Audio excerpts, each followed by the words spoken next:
कविता दोषी म स्रष्टा हुनुहुन्छ श्री इच्छा केसी। उहाँ कक्षा 10मा अध्ययनरत एक विद्यार्थी हुनुहुन्छ।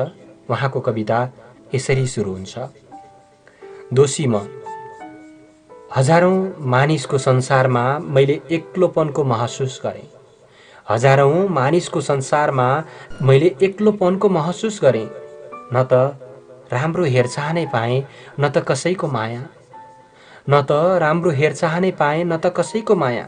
साथ त दिँदैनथे कसैले पनि, तर देखाउनका लागि सबैले गर्थे दया। साथ त दिँदैनथे कसैले पनि, तर देखाउनका लागि सबैले गर्थे दया।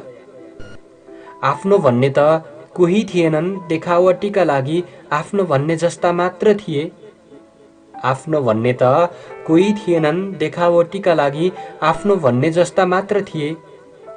उपाय पनि हरेक परिस्थितिका सामु एक्लै जुटिरहने बाहेक केही थिएन। उपाय पनि हरेक परिस्थितिका सामु एक्लै जुटिरहने बाहेक केही थिएन।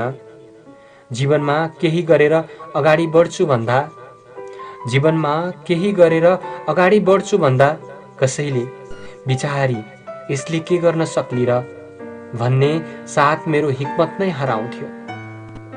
आकाशमा जुन टह लागिरहेको बेला मेरो मनमा विभिन्न प्रश्नहरू उब्जन्थ्यो। सधैँ आफ्नो परिस्थिति र भाग्यलाई दोष दिने गर्थे। सधैँ आफ्नो परिस्थिति र भाग्यलाई दोष दिने गर्थे। तर त्यस दिन मेरो अन्तर्मनको आवाजले मलाई दोषी ठहरायो। तर त्यस दिन मेरो अन्तर्मनको आवाजले मलाई दोषी ठहरायो। हिजो रातिको कुरा सम्झिँदा त कोही आएर मेरो आँखा खोलिदिएको महसुस भयो। धेरै बेर त्यही कुरा सोच्दा र ध्यान दिँदा त्यो कोही भनेको त मनै पो रहेछु। धेरै बेर त्यही कुरा सोच्दा र ध्यान दिँदा त्यो कोही भनेको त मनै रहेछु। यो कुरा सोच्दा सोच्दै मेरो आत्मबल दिनदिनै बढ्दै गयो। अझै पनि कसैले बिचारी भन्छन्, तर मैले आफ्नो हिक्मत हराउन दिइनँ। जसरी दिनहरू बित्दै गए त्यसरी नै म आफ्ना कोसिसले सफलताको शिखर चुम्ने आँट गर्न थालेँ। हिजो आज दुःख कष्ट भए पनि भोलि पर्सि सुख र खुसियाली आउँछ। कसले भनेको छ र रातपछि फेरि दिन फर्कँदैन भनेर।